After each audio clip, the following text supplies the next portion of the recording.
and welcome to the live. Here we are in my, as we did last week, in my now combined studio / study, bits and pieces. So welcome, welcome, welcome. Hopefully most of you managed to join with the time change. Of course, the US has changed. I think Canada's changed as well. But the UK doesn't change and Europe doesn't change until the end of the month. So it does get a little bit confusing from that side. So, and I also got everyone confused because I put the wrong times on for Pacific time, but hopefully most of you worked it out. I see a lot of the regulars are here. So a couple of housekeeping bits and pieces. As always, welcome aboard. I'm Gary Bembridge. This is Tips for Travelers. Oh, I always get that the wrong way around. Tips for Travelers. And for the next 60 minutes, I will answer as many questions as I possibly can. And a couple of things on live stream. So there will be, I'm not traveling again until the 2nd of April. So there will be live streams every week on a Sunday. They will be at this funny time until the end of the month, because as I mentioned, the UK doesn't change. One of the things I did want to mention, though, is a bit of a sort of a bit of an ad for a future one, which is on the 23rd of March. Is on the 22nd of March, my video around cruising to the polar regions, particularly Antarctica, will be coming out. So I promised I would do that. It's all ready to go, but just with other videos coming out. That'll come out on the 22nd. It'll come out a little bit earlier for patrons and members because they get an ad-free version earlier. So if that ever appeals to you, remember I do have patrons, patreon.com/tipsfortravelers. In fact, they will get the Antarctica video this week.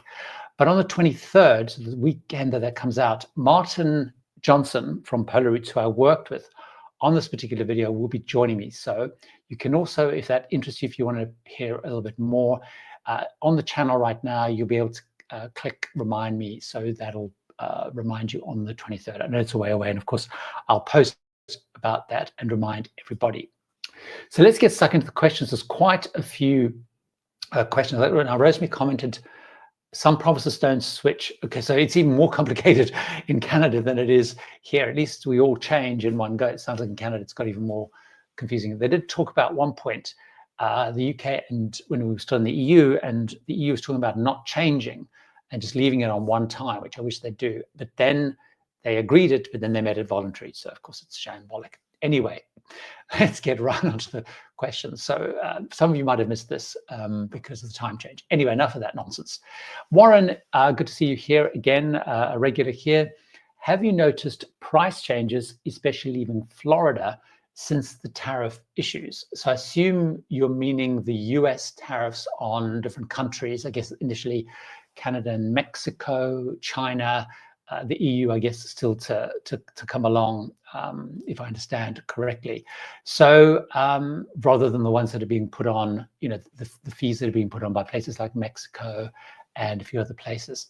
No, is the short answer. I haven't seen anything around that. In fact, the only thing that I've seen so far is I have had a few emails or messages from mostly Canadian travelers asking me, are there any cruise lines that are not US kind of owned? And a lot of people had booked Viking cruises, which I then had to remind them that Viking cruises is actually partly owned by the US because it's now quoted on the US stock exchange. So whilst it's still, I guess, majority, the bulk of the shares are still owned by the original creators at Torsten, it's now a US company.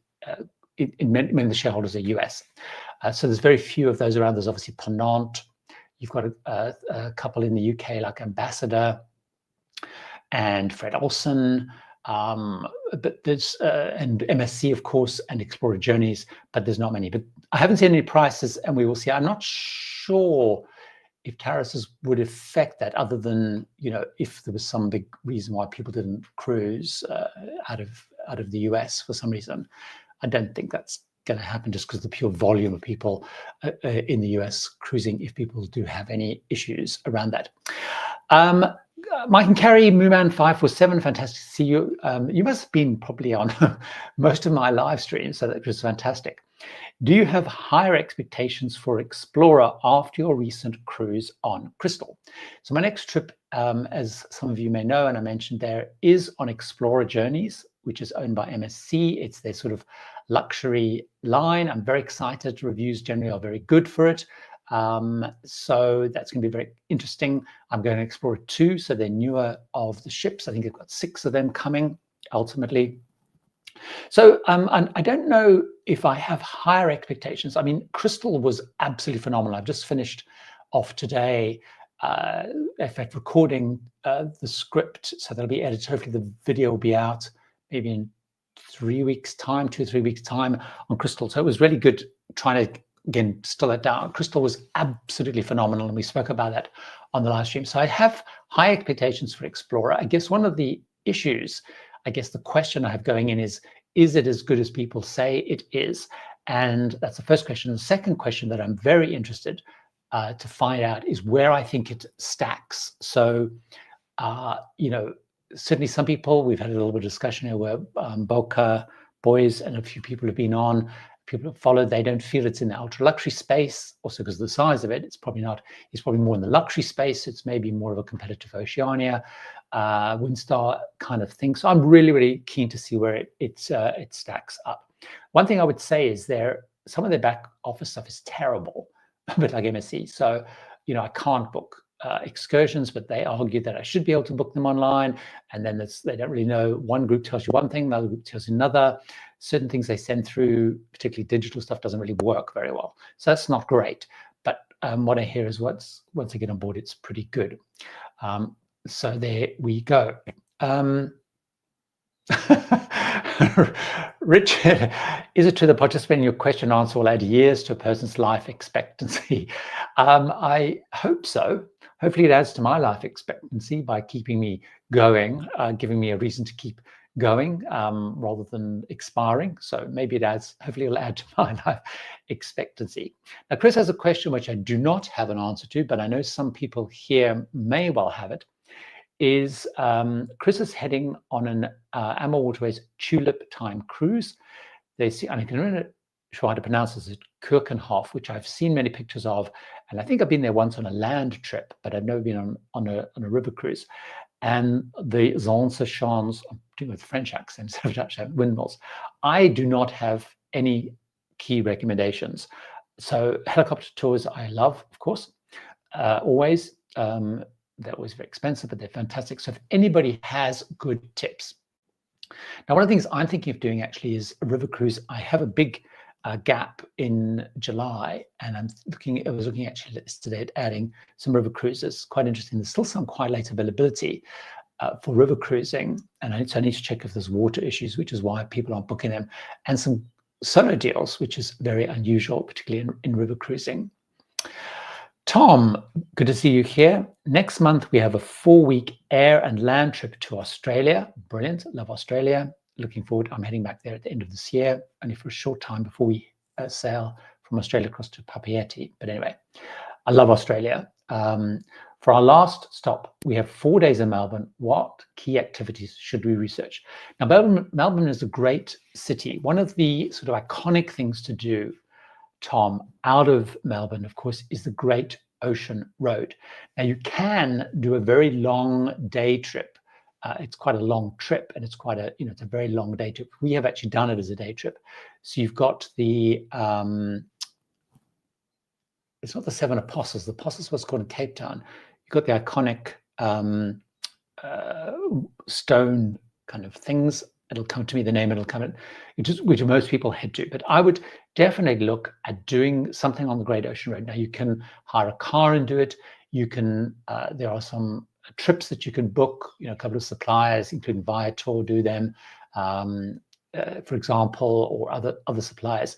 Or you can actually do a trip where you do a couple of days, but that would be one thing. I mean, in Melbourne, actually just exploring Melbourne was fantastic. I don't know if you're there when some of the big, Melbourne is a center for a lot of big sporting activities, the Melbourne Cup. So the horse racing, obviously I think you have Formula One there. You have the big tennis, which has happened already. So also check if there's any big of those big events going on. The zoo's great there. The seaside's great there. There's great Luna Park. But I would really focus on the Great Ocean Road. Let's have a look. A lot of people here. Andrew's here, Lou's here, Barbara's here, lots of people here. Sherry's here, Jeff's here. So Megan, how was your Coronation Street outing many weeks ago? Worth it? Also, do you see any problems with ESTA with the current American government? Is it worth getting it soon? So let me, because they're obviously two very different questions. So Coronation Street, for those people who don't know, Coronation Street is a soap that's been running in the UK. I think it's now in its 62nd year. So it's very long running. It has 3 or 4 episodes a week. I think they're actually reducing the number of episodes next year. So it's really iconic. I'm not a big Coronation Street fan. Mark is a massive fan. We went up with some friends of ours who live in Australia, but they're here for a couple of years living, big Coronation Street fans. I really enjoyed it, but I mean, going sort of to behind the scenes places is always fascinating. Now, on the Coronation Street tour, you only go to the exteriors. You don't get to see any of the interiors. Unfortunately, they're all, inside the shops and stuff. So they do have at the house and stuff. They do have a couple of replica sets of the Rover's Return and a few things you can see from, which are actually moved because the set was moved from an old location to new location. So when they rebuilt the sets, they've got some of this. You do some of this. So I thought it was great. It's always fantastic. I love, going behind the scenes is always fascinating, even though I'm not a big Coronation Street fan. In terms of the ESTA, I'm not sure. So the ESTA, you're talking about the ones going in. I don't know that there would be any issues. I'm not sure why there would be any issues.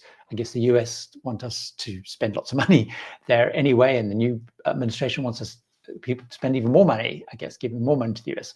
So I don't see any problems. I mean, it's a very efficient system in terms of online. As you know, the UK has now introduced a similar thing, the ETA, which everybody other than the EU countries have to have if you're coming to the UK.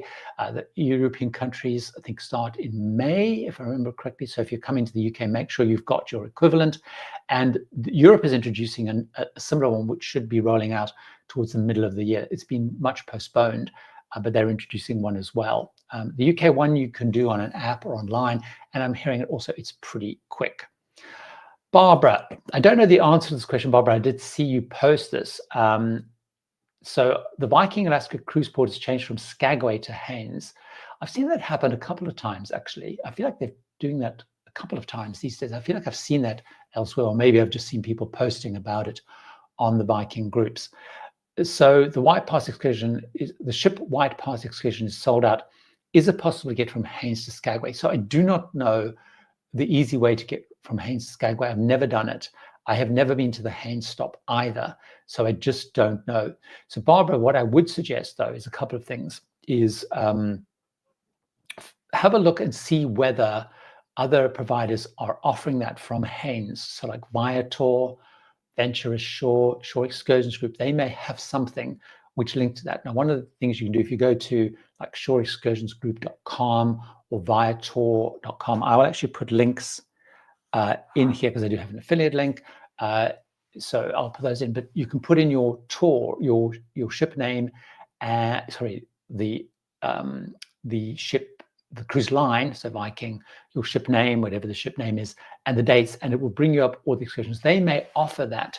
And if nobody else in here knows, the other thing I would do, Barbara, is if you're on Facebook, go to the Facebook Viking groups. They're very, very active, and ask that question if anyone's done it, because Viking travelers are very loyal, and they will know if it's been done. And obviously, then you can book it. But if anyone knows better than I do, then please leave that comment. Let's have a look. Elizabeth, I did Seabourn last year for your very first cruise. Very nice. And we'll do British Isles with Ponant soon. Anything to look out for which is very different? Elizabeth, lots and lots and lots are very different. So obviously Seabourn it's owned by the Carnival Corporation. Most of the travelers will tend to be from the US. Obviously the language on board is also English. So even if you've got Australians or Canadians or whatever, it'll all be done in English. Ponant is a French cruise line. It's normal that, anything up to 90% of the travelers will be French. So the first language on board usually is French, but they do cater for English. So on their ships, they will do everything in 2 languages. So they'll do it in French and in English. So you will get your daily program in English For example, you know, they will eventually learn and give you the English menu rather than the French menu. The crew will be bilingual, but most of your guests will be French. So you will find that you know, when the captain, the captain's reception, he will talk in French, and then he'll talk in English. All the announcements made in French and then in English. The food you'll find a little bit different. You'll find the food tends, not surprisingly, to be more French. They do, though, like most cruise lines, if they do have a big kind of contingent of US or whatever, they do slightly build that into the cuisine side. What else would be? Obviously, the layout of the ship, you know, all that was going to be kind of different. Also check with the excursions. Now, I'm assuming you're doing a classic cruise rather than excursion kind of cruise. So also you may find that the excursions are split into French excursions and into English-speaking excursions. So just make sure you're looking ahead of time, you know, and you're tying up those excursions if you're looking to do excursions. Ponant is a great cruise line. I've only done them as expedition. I've done one expedition with them, and I have another expedition with them booked only in 2027. Andrew, this is a great question in terms of, obviously, as you know, I travel solo. Now, in reality, probably of all of the cruise lines in the luxury, and I'm going to include luxury and ultra luxury, so I'm going to span everything from Oceania, Windstar, Viking, in that luxury side, into ultra luxury, so your Crystals, Seabourn, etc. At this point in time, not celebrity, what am I talking about? Crystal is the most focused on solo cruises of all of them. So they do a couple of things. They are running a lot and very frequent no solo supplement fares. So nothing, like not even 10%, 15% that you might get on some deals on Silversea, for example. They also have solo cabins. Now they're quite small and cozy, and you'll see when I do my video, or if you're, I don't know if you're an Instagram user, I can't remember, Andrew, if you use Instagram, but on my Instagram feed for Crystal, sorry, I show a solo cabin, but I will certainly build it into the video. So I'm gonna have a slug of water. So they do have solo cabins. The ocean view cabins are very cozy. They're very nice. They're kind of cozy, but they're very nice. They do the hosted every evening, like you do on Silversea, for example. They do hosted meetups every night for drinks. They also will arrange in the speciality, because you have the speciality restaurants are included. They will arrange certain nights where they'll have a solo table. I think it's up to 8 people, and so solos can go to the specialty dining alone. They don't have to do it alone. Now, because I'm antisocial, probably I do the solo dining myself, also because I like to go in video and all that sort of stuff. So they are definitely the most focused. You know, if you do look at the other, I'll talk about the ultra luxury side. You know, Silversea is pretty good, although it seems to be much reduced at doing solo deals. So a lot of my Silversea trips I've done with good solo supplements. They do have the hosted meetup, if that's what you want. So for example, when I was on Silver Spirit, South Africa, and Rosemary, who's in the group here in the chat today, was on that. And I know Rosemary went to the solo meetups every evening and had a great time with that. Obviously, they would then connect and stuff. Silversea do sometimes do those low promotions. Seabourn way less. Once we talk about the others, so we talk about Oceania, Windstar and stuff, the advantage with some of the Oceania ships, particularly the R-class ships, is they have inside cabins, they have ocean view cabins. So you know, from a price perspective, it's less scary, even though they don't, you're not getting discounts on the supplement. On their newer ships, so like they're also retrofitting on all ships. I think they've done on all of them now. They are putting solo cabins, and their new ones like Vista and Allura, they're putting some solos in. But certainly at the moment, you'll find, because of that, the Crystal, obviously Crystal's expensive, but that because of that solo deal and the solo cabins, I would say is probably the best. Barbara, the question matches this. Yes, so Skagway, 1959. So Skagway obviously is one of my favorite places in Alaska because I love the train. 1959 is the year that Alaska became a state, if I remember correctly, and that's the year I was born. So that's why I like this t-shirt, and works on many levels. Claudia's here, which is great to see. I mentioned Rosemary. David James Tate has asked me a question that I get asked a lot. Unfortunately, I haven't yet booked ambassador. I do keep looking at it. And I'm also very intrigued to try ambassador, not only because people ask me a lot, but I get very, a wide range of views. So people either seem to really love it or they're like, not really keen on it. But you're right, it's absolutely fantastic value.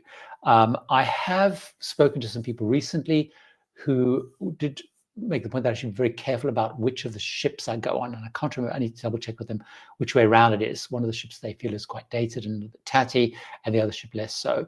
So I haven't done it yet, and I will absolutely keep looking at that. Tom here, this is the point, it's an interesting one. Just make the point, for those who don't know, this live stream always goes live on Facebook, on LinkedIn, and on YouTube. And there is sort of that bit of delay stuff. I guess it's the way it pushes out. Boca boys are here. Good, I mentioned you a little bit earlier. So what are your thoughts on Seabourn unloading Sojourn? They're down to only 3 ocean-going vessels with no orders on the book. Unsure what the future is. Not truly ultra luxury of late. So for those of you who don't know, maybe this is new to you, they are getting rid of Sojourn. So they're basically going to be left with their mostly their new ships, so Ovation, Encore, and of course Pursuit. On the expedition side, Pursuit and Venture. Although interesting with their expedition ships, building a little bit on the point that Boca Boys are making, is they have also got some charter arrangements with APT in Australia. So, they've already sort of delegated, is that the right word, contracted out some of the filling of those ships. So there is a real question around what is really going on with Seabourn. I mean, they argue, and I did look at this setting of Sojourn. They sold it to the Japanese cruise company, whose name I can't remember, who bought the other ship. And they're arguing in the stuff that they got an incredible offer on those ships, I guess, that people, because it's a sister ship to the one they bought. So I'm really intrigued to see what happens with Seabourn. Actually, there's somebody that I know that works for Seabourn that I'm actually having lunch with this week. So I have lots of questions around Seabourn on my list. So she works for Seabourn, is relatively senior in Seabourn, very well connected. So I'm hoping to know more of the answer. Whether she tells me or not, I don't know. The thing I do know, though, which is why I'm more confident that they're going to do something with Seabourn, is they've changed management. They got rid of the president who hadn't been president for very long. So they're definitely making a commitment to sort of upping the kind of management side of it. It's not that they kind of mashed it with another group hard back into Holland America. So I'm really intrigued because they've, as you said, they've actively reduced capacity. They're going to charter the ship till the end of the world cruise. And I do agree with you that they feel like they've slipped. Well, they might have stayed the same, but the others have elevated, Silver Sea, Crystal, and so they kind of elevated what they're doing. So I'm really intrigued. So maybe I'll know more next week, but I'm very interested to see what they're doing with it, or whether Carnival decides they're going to just really focus on premium and mass. So I'm really, really intrigued. Hopefully, as I said, I'll have more insight by next week. Claudia. Best area to choose a hotel in Singapore. Finally booked the Indian, Sri Lanka, Thailand on Celebrity Mumbai to Singapore. So Claudia has some great travel plans coming up. She sent me some stuff with her plans. Really, really interesting, fantastic settings. Sorry, the reason I said settings is I got a thing saying some of my settings were awry. No, they seem fine. So in terms of Singapore, so I've stayed all over. I mean, the thing with Singapore is, Claudia, it's so small. And it's so easy to get around, both from the metro perspective, dead easy, really inexpensive. You can obviously use Uber, although it's not Uber, it's Grab, the equivalent to Uber. So I've stayed all over in Singapore. There is a group of hotels, one of them, depending on your budget, one of the nicest places to stay is around that Marina Bay area. So obviously you've got Marina Bay Sands, you've got a couple of other hotels near there, the Fullerton stuff. They all tend to be quite costly hotels. I think there's a Marriott near there. But the advantage of staying in that Marina Bay area is you kind of really in the heart of kind of the touristy kind of area. It's very easy to get around. We stayed last time near more Raffles, which is also very nice, but it is so easy to get around that I wouldn't be too worried about it. And also when I was in work, I stayed in different hotels and stuff. So I would focus a little bit more on what sort of budget kind of you want to go. But if you can stay in Marina Bay Sands Way, the advantage of staying in Marina Bay Sands is you could go right up to the top of Marina Bay Sands, included if you know, and get to the pool deck. If you don't stay there, what I would recommend is book the restaurant. So is it called Ole or something? There's an Italian restaurant right at the top. I would book that because then you can go up and you can actually go and have a drink right on the top there, very, very simply and very easily. Mark's part question, which I guess got cut off. Hopefully, Mark, you've found that somewhere else. Let's have a look. Jeff, have you taken the 100-passenger Antarctica expedition on Lindblad or Quark? And if so, how does it compare to the luxurious 200-passenger with Silversea or Seabourn, just longer landing times? So I haven't. I've done the Ponants and the Silverseas, which they are the 200. Although I did, when I did Ponant, we only had 100 passengers on because it was just coming out of COVID. So we had the 100. The great thing about the 100 is, as you say, you do, in my experience and my understanding, is you do get longer landings. So, for example, Polar Routes, I don't know if you saw at the beginning, Jeff, if you were here, that video that I've got coming out on the 22nd, which I worked with Polar Routes on, we have looked, I worked with Martin and looked at the full split. There's sort of 21 key providers there, and we sort of split them into ultra luxury, luxury, premium, and budget. And they just did a full ship charter on a 100-passenger ship, and that was what he made the point was that actually, you know, the longer landing times were fantastic. So when I went on the 100-passenger Ponant, when we went to places like Salisbury Plain, we had up to 4 hours. Where when you go the bigger, you have shorter time. So that is one of the absolute critical things. Now, Lindblad and Quark. Now, Quark, a lot of it also hinges on which ship you go. Now, Quark are just changing their ships, their fleet. So they have the new Aquamarine ship, which looks very, very nice indeed. Then they have 2 other ships. Now they're getting rid of one of the ships, and they are chartering from Atlas World Voyages one of their ships. So Atlas, it's very interesting with Atlas. 2 of their new builds, they've handed over to Windstar, and they've now chartered one of their ships to Quark. Those of you, I think we spoke about it last week, might have seen one of those very negative videos about Atlas recently. Which I can't remember the name of the YouTubers who did that. So definitely that's the key. You know, as I said, with Quark, a lot of it hinges on which ship you're on. So if you go on the Aquamarine, it's much more luxurious, for example.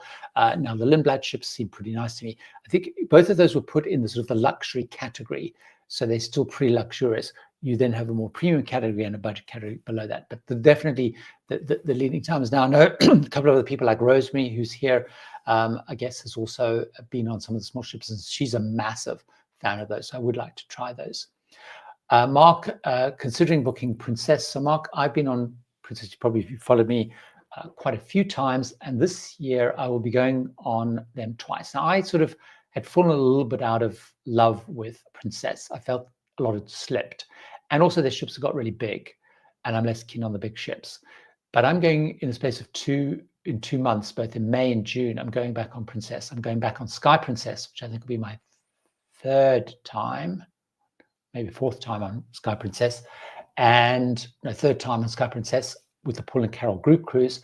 So that's that one class of ship, which I think is 3,600 passengers.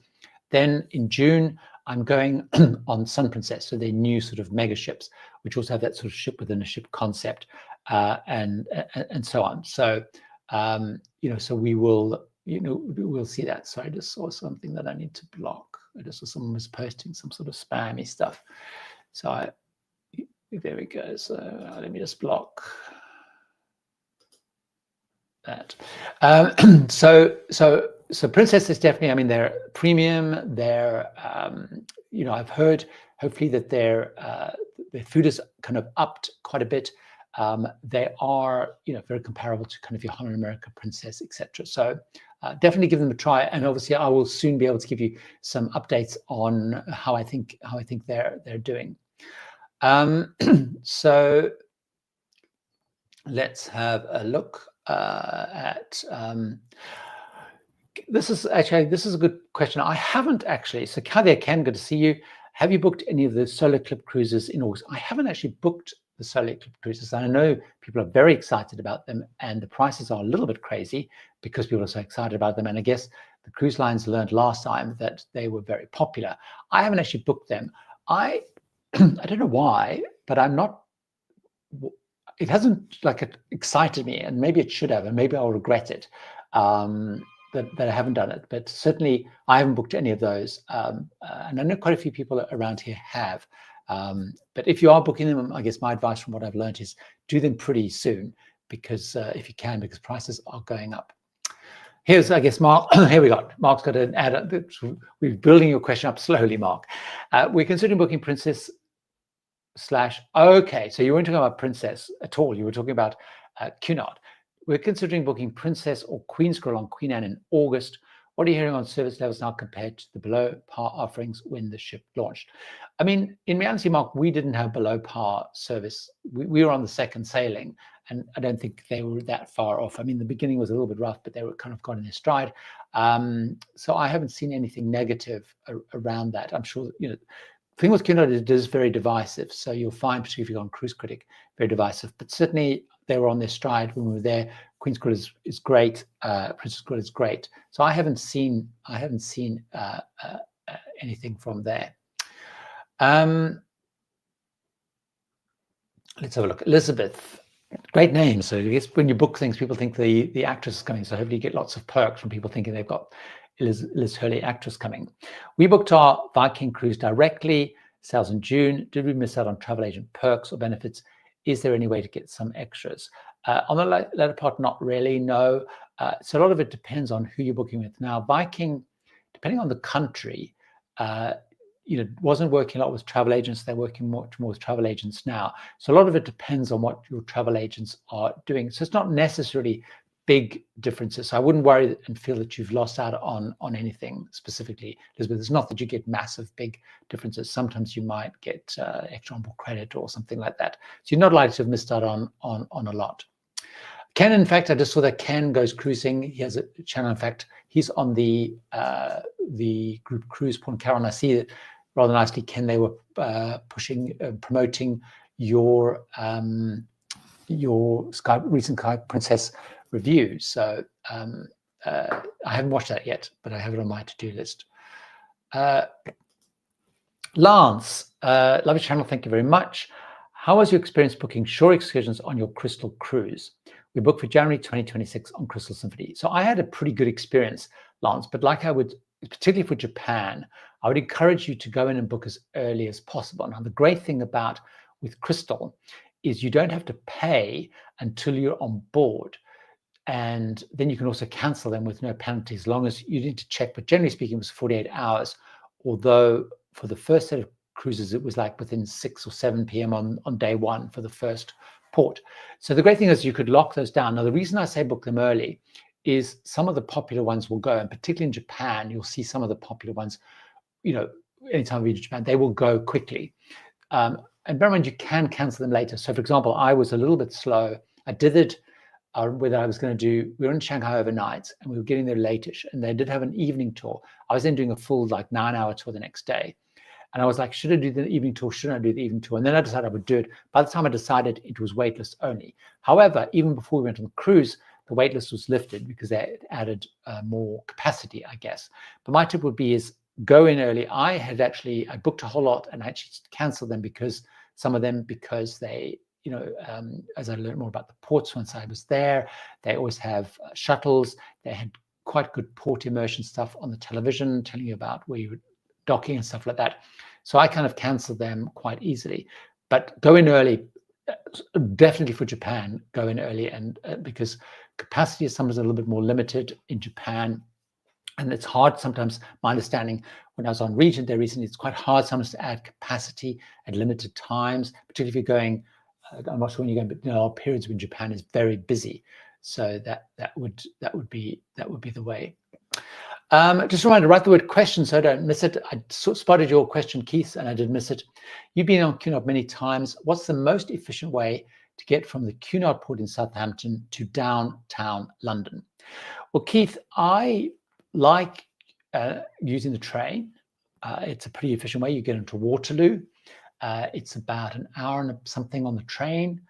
You can get, and they go pretty frequently. The downside with the train is, even though it's quite massive for the port, is it's quite difficult. There's no luggage holding space. So sometimes you're fighting a little bit with your luggage. But definitely the most cost-effective and simplest way is on the train. Now, there are also coaches that will run, so National Express coaches. Now you have to get to the National Express place. There also is likely to be, I think it's a company called Shearings that Cunard partner with. If you talk about booking a car or something, that's pretty costly, but you will find that, because it's an hour and a half drive, and cars are really, really expensive. If you book a black lane or something, you're probably spending, 100, 200 pounds at least. The taxi drivers at the station will offer to take you to London as well. The only thing is, you need to get from the terminal to the train station. There are loads of taxis there, and they normally grumble to take you to the station because it's not very far away. But then that's just the way it goes. But the train would be the way that I would normally do. I would normally go down on the train, is what I would do. But do also check, Cunard will offer some transfers. A National Express is another option. Scott, we're heading to Hawaii on Silversea in April. Fabulous. Very envious. I really want to do much more Hawaii, and obviously Silversea is fantastic. It's 3 weeks with at least 3 formal nights. Recommendations on how to dress on those evenings while packing light. So Scott, I mean, you're right. Silversea passages tend to be fairly dressy. I found, in terms of the dressing rankings, I would say Crystal people dressed even smarter and were even on non-formal nights were way more dressed. Then you got Silversea, probably Regent and Seabourn are way below that. So, I mean, in terms of formal evenings, Silversea are not, the formal evenings, it's not, in my experience anyway, the Silversea trips I've been on have not been, many people in bow ties, not even people in ties. I tend to take either a suit or I take a jacket. I often pack a tie, never wear it. And I wear the same one on all the formal nights, basically. And then I use those suit trousers for most of the nights as well. So, so I might take another pair of slacks or whatever, and then I just use, wear slacks and the suit. So basically I'm taking one suit or 2 slacks and a sports coat. And I take a tie, but I've never worn a tie on Silversea. I'm sure I have in the olden days, but certainly in the last few trips. So I have almost a 3-week trip on Silversea coming up in August, September. It's a repositioning from Alaska to Japan, and I will do the same thing. I will take a suit and some slacks, basically, and I'll take a tie just in case. Rashika's asking the question, what do you think of a Mediterranean cruise in December? Very cold and can be a little bit weather. The weather is really cold, even though obviously the Med is a little bit warmer than it may be in Northern Europe, and also it can be a little bit, the Med can be a little bit choppy. I mean, the Med can be choppy even in summer, but so the ports will be a little bit chilly and cold. It won't be massively busy. Now, because it's the Med, you're not going to have many options. I guess MSC run stuff through the, I think, Costas. You're not going to have many options. So you're going to be very limited on what you can do and itineraries you can do. So it's not the greatest time to go, to be honest. And you're very, very limited on who you can go with. It wouldn't be high on my list. Some people like to do Northern European cruises because you can obviously go up to Norway, and you can go, it's snowy, and you can do dog sledding and, what's dark, but you can have a very Christmassy kind of thing. There are some cruises that go into some of the Christmas markets. Probably a river cruise is even better in terms of Christmas markets, but you'll do some which will go to like Zeebrugge for Bruges and stuff for Christmas markets would be the thing to do. KB, just talking about that MSC are starting to push Explora. It's interesting, actually, you said that, KB. I noticed I've got a couple of emails because I signed up for the MSC newsletters, and they've started to doing a couple of marketing things for Explora. And I think it's very interesting because I've seen people talking about, the ship's not selling terribly full.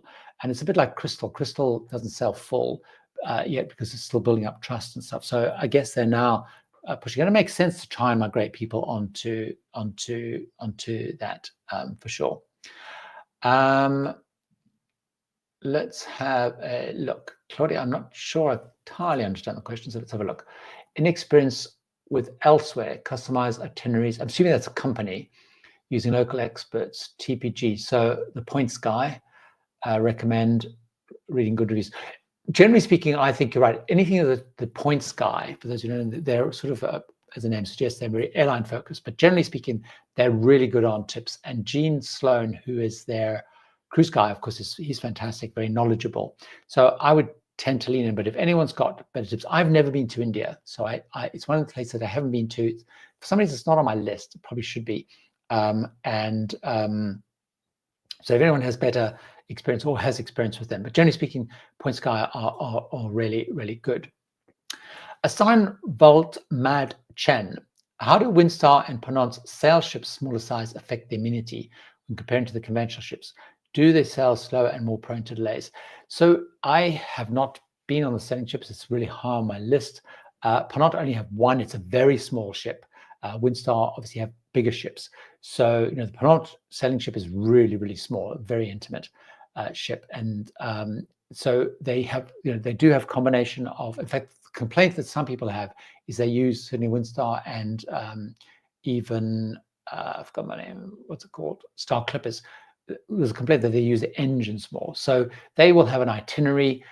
So in terms of delays, no, because they will use, they will still meet their itineraries as any ship will do, and they'll use combination of sail and power basically to get there. Echo Bravo, this is an interesting question as well. So basically, you're right, Fraser at Sea have been on Riviera river cruises. Quite a few bloggers have been on Riviera cruises, been very active, asking cruise bloggers. They keep asking me to go on one of their trips. I turn them down because, as you know, I don't go on any hosted trips at all. But the ships do look pretty good. And what's very interesting is, and I did in my review that I did of river cruise lines, Riviera do not get great scores, quite rightly so, as you say. And from what I can see, looking at it, is they promise a 5-star experience. If you look at their advertising on their site, they pitch it very much as a 5-star experience. And what people say is there's a disconnect between that because it is a better value line. So I mentioned I was looking at options for July and stuff, and they are definitely more inexpensive than some of the other lines like Avalon and Ama Waterways and stuff. Ama Water is probably more upscale than Avalon, but so I think it's maybe a slight disconnect. But they do have some newer ships and stuff. But it's a less luxurious thing. So I think that's probably why some of the river cruise lines are still quite luxurious, and they are very expensive. River cruising per day is very expensive, particularly when you compare it to ocean view. So I think it's really a combination of that slight disconnect thing of all. I don't really understand this because I don't think it's impossible at all. Volt Matchin. Is it usually possible for 2 persons to share a cabin with different itineraries, but with the same departure and date? So no, the ship will be going to. I think I may be missing something, but you can't. The ship is only going to one place, I guess. I think I'm missing the thing. France is really an important point. Now, this has actually changed. If you originate a flight in a non-UK country but have a connection to the UK, you're required to have an ETA. That has changed. So when it was originally launched, France is 100% correct. That was the requirement. They did back down. But literally, if you were transferring, you had to get a ETA. They have backed down. Now, of course, always double check that. Don't take my word for it. But they have changed. They have changed that. France is giving some advice. Dr. Haines had a cruise line excursion ferry. Elizabeth asking a question. They have ports of call in Canada, Newfoundland, and Nova Scotia. I did a Canadian. I did those ports as part of my group cruise, but I didn't actually go on the excursion, so I didn't make a video on that. So let me think. Paul and Carol, their videos haven't got it coming out yet. So if you take, so I don't have specific recommendations. There are some very key things to do. I'm trying to think, if you have a look at, I tell you who have covered that itinerary a couple of times. In fact, they're on it right now, is Richard with Visit Us. I think they have some stuff around excursions from that, but I don't. So if other people do, particularly people who are on my group cruise, have better recommendations. So I didn't actually do those. So Ken Goes Cruising, what order should we book the restaurants? I would focus on, is it Red Ginger? Is the one. The other thing, now Vista, depending on when you're going, they're getting rid of the I've got what it's called, and they're bringing back Jacques. I would jump in on Jacques very quickly because that's very popular, and when they bring it back, people will leap on that. Those are the two that I would start with as your priority. Those are sort of the two iconic Oceania ones, and when they changed, they didn't put Jacques on Vista, people were kind of outraged. And clearly the concept didn't work. They've put it on Allura and they're bringing it back on Vista quite soon. So if you paid final balance, I guess you're going in 90 days or something. So I'm not exactly sure if that's going to work for you, but hopefully there.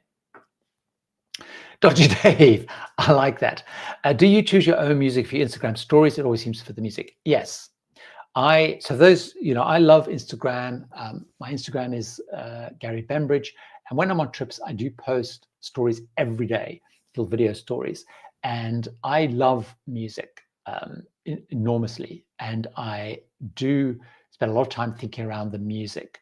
And anyone who watches my Instagram stories will please know that, but they do comment the music. And often I'll have a theme, whether it's Bond themes or 70s themes or Kylie or whatever. So I do spend a lot of time thinking around the music because I think the music makes it. I love doing that. So thanks.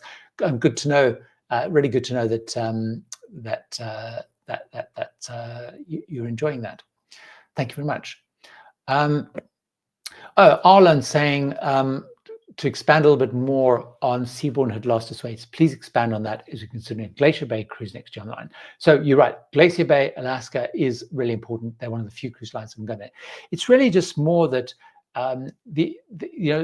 coming out of the pandemic, I felt that Seabourn had really dialed back on stuff.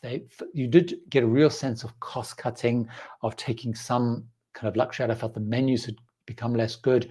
They then backed out of the partnership with Thomas Keller. They introduced their own concept, Solus, which has got more mixed views. And I just felt they'd sort of, they are expensive, they're ultra luxury, but they just didn't feel you were getting the degree of it's kind of those softer things, the service, etc. And I do have the Seabourn moments, they have the caviar, sailorways, they have unlimited caviar and stuff. It's just that I felt they'd kind of just weren't firing on all engines of fuel, particularly as Regent were really investing much more in the product, and Silversea, since they were taken over by Royal Caribbean, investing a lot in the product, both the soft product, the offerings, the wine lists, etc., etc., etc. So it's more that they had just sort of gone off the boil, if you will. It weren't that they were terrible, because they, being ultra luxury, it's still pretty good. Not pretty good. It is good. It's just that the others had pulled away. So for the same price, the others were kind of pulling away. And certainly since Crystal's come in, I think that's made it even more so. So I think it's not that you should worry about them. It's just that they had gone off the boil. Now they've changed the president. They've changed the leadership. So I think we will see. We will see that change. Mitzi Crafts, any clothing advice for the Kimberley? Do I need a mosquito net for my hat? Now, a lot of it, I think a little bit depends on when you go. I did not have a mosquito net. I needed a mosquito net when I went to Greenland, but I didn't use one. But I think I went in July, and my understanding is very time dependent. So I would definitely take one. I did have one because I got one when I went from my Greenland trip. So I did have it with me. I didn't use it. I didn't need to, but I would basically, what I had, it can be very hot, very sticky. So, I did wear always, sun in Australia is very big. So I had a wide brimmed hat, which I would strongly, strongly recommend. So a good old wide brimmed hat. I always wore long sleeves. So I got this it's sort of like material. It's like, I think it's like rashy material. I don't know what you call it, but it's sort of very breathable material. But I always wore long sleeves. I did wear more shorts kind of stuff. Really good shoes that you're very comfortable wearing because you're going to be clambering over stuff and climbing over stuff. And I know that's not clothing, but of course, loads and loads of sunscreen is key. But I did wear kind of long sleeves. I did also take with me, which I'd actually originally bought for Galapagos, which actually worked out quite well. They're these trousers, they weren't that expensive. Again, it's very breathable material, but they have a zip at the knee. So you can turn them from long trousers into short trousers, shorts really easily, but they're very breathable, very light. So that's the sort of stuff you want. So I had lots of sort of beigey kind of stuff. So hopefully that's good. Was there anything else I had? No, I think that was the key. That was the absolute key. Rob asking me, have I got any more plans? I haven't been on Fred Olsen for a long time. I would like to go back on Fred Olsen, particularly the ships they bought from Holland America. I don't have any plans specifically, but it is on my sort of list of lines that I sort of need to go to. I know Jeff had asked a question about something which I did see come up, but I've got a feeling you might have answered that. Hopefully I'll get to that, Jeff, before we go. Yeah, I've seen a question there. So I think people have answered that. Rhonda, good to see you here, Rhonda. Dave and I are going on the Oceania Regatta in April to Southeast Asia, Singapore to Taipei. Any recommendations of things not to miss? I need to look at that itinerary specifically, Rhonda, but I'll give you a couple of things for Singapore and Taipei, since those are there. In Singapore, if you're starting in Singapore, absolutely make sure that you've got a couple of days there. Absolutely, if you do one thing and one thing only in Singapore, go to Gardens by the Bay. It is phenomenal. You know, you go into the two big glass house things, which are mind-boggling. You can go up and walk around the elevated sort of section, but Gardens by the Bay, if you just do one thing, go to Gardens by the Bay. If you have time, of course, go to Raffles. If you really want to splash out, afternoon tea in Raffles is magical. But of course, you want to go to the Long Bar and have a Singapore sling and eat the monkey nuts and throw those on the floor. You want to, if you were here earlier, try and go up the top of Marina Bay Sands. Booking a restaurant at the top is the best way of doing that. There is the hop on hop off bus is fantastic because you go through, because you know the thing about Singapore, you've got all those different areas, the Indonesian area, the Malaysian area and stuff. And so going on the hop on off bus and stopping at those areas is just brilliant. And you know, so building in a whole day to do that, to spend time doing that.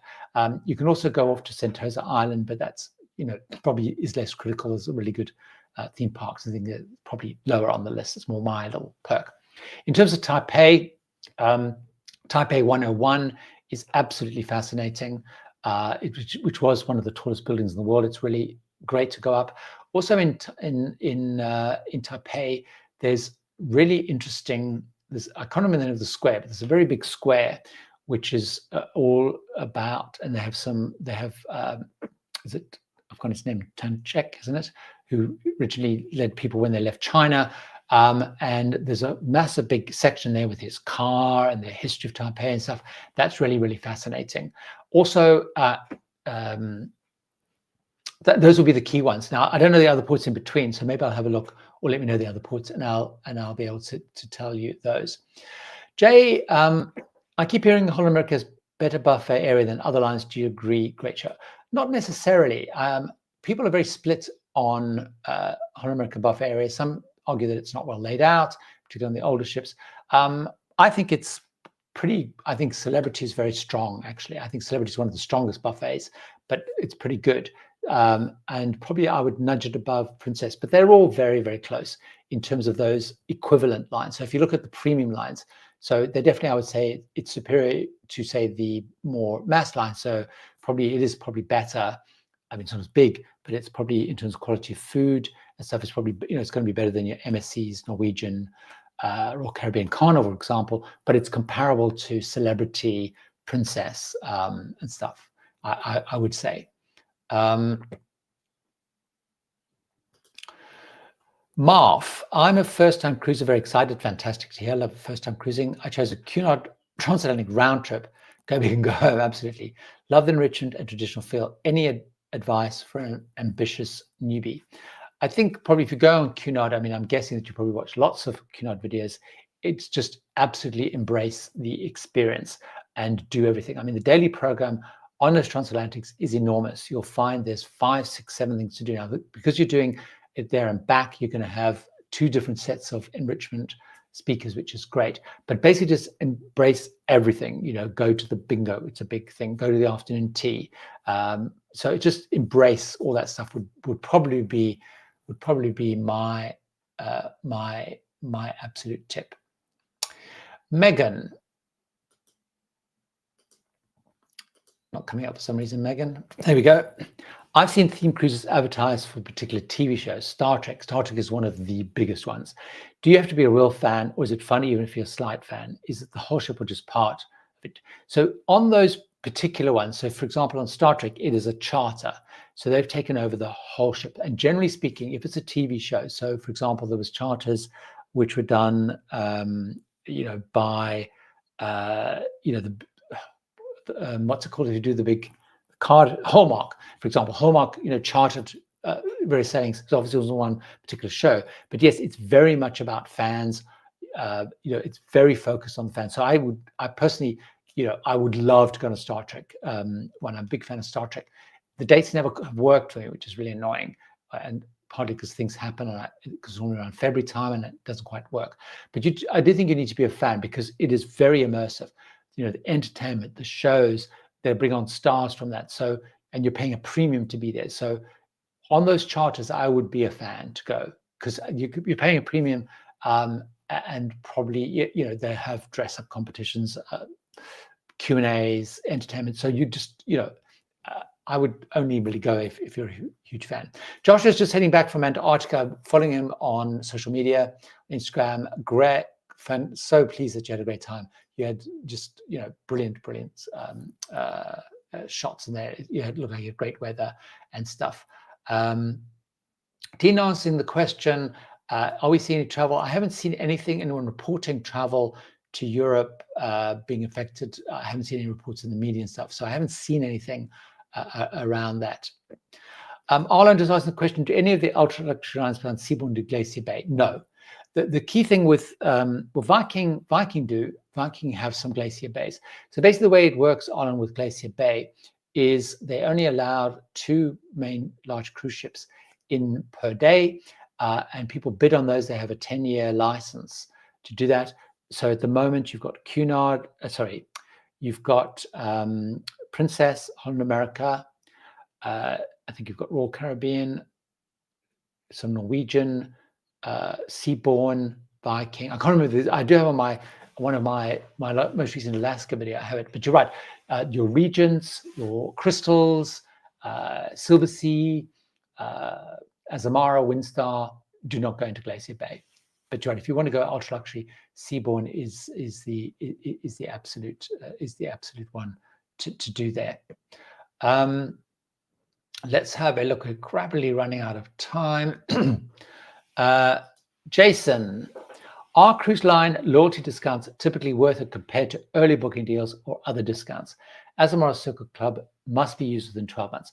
So Jason, I am a little bit on the camp that you're sort of implying, which is that I tend to focus on where do I want to go and what line can I get a great deal or offer from, because I do feel personally, certainly in my experience, is that those, booking earlier and looking for those deals often will be better than the loyalty when you look on an individual basis. So I tend to think the danger of getting sucked into loyalty is that you get hooked into a line and you can actually maybe go to Japan or South Africa or the Caribbean or whatever. You might be able to get an equivalent line or better cabin for less than kind of that discount.